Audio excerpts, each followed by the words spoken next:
One day, Edward was in the shed where he lived with the other engines. They were all bigger than Edward and boasted about it. "The driver won't choose you again," said Gordon. "He wants strong engines like us." But the driver and fireman felt sorry for Edward. "Would you like to come out today?" "Oh, yes, please," said Edward. So they lit his fire, made lots of steam, and Edward puffed away.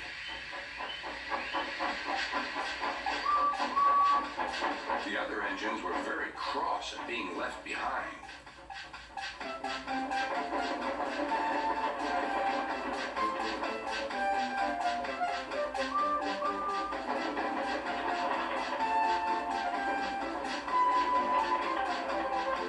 Edward worked hard all day. The coaches thought he was very kind, and the driver was very pleased.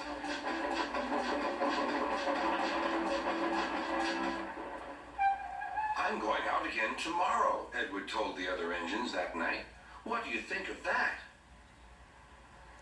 But he didn't hear what they thought, for he was so tired and happy that he fell asleep at once. Next morning, Edward woke up to find nothing had changed. Gordon was still boasting. "You watch me, little Edward, as I rush through with the express. That will be a splendid sight for you. Goodbye, little Edward. Look out for me this afternoon."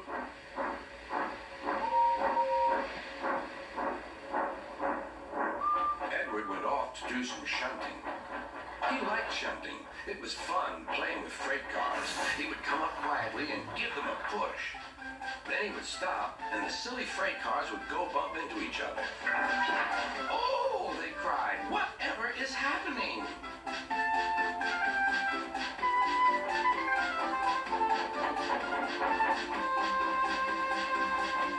Edward played till there were no more freight cars. Then he stopped to rest. Presently, he heard a whistle. Gordon was cross. Instead of nice shining coaches, he was pulling a dirty freight train. "A freight train, a freight train, a freight train," he grumbled.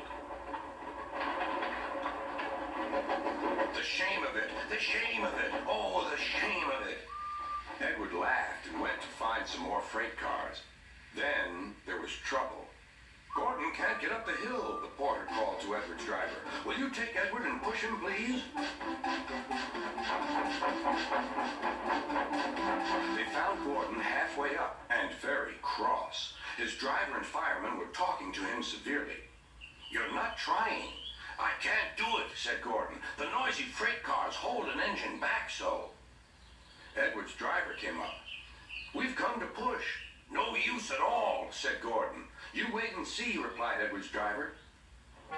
They brought the train back to the bottom of the hill.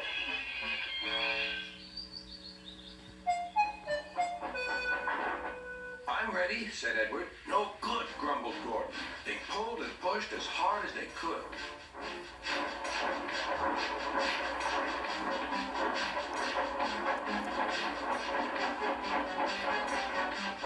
"I can't do it, I can't do it, I can't do it," puffed Gordon. "I will do it, I will do it, I will do it," puffed Edward. Edward pushed and puffed and pushed as hard as ever he could.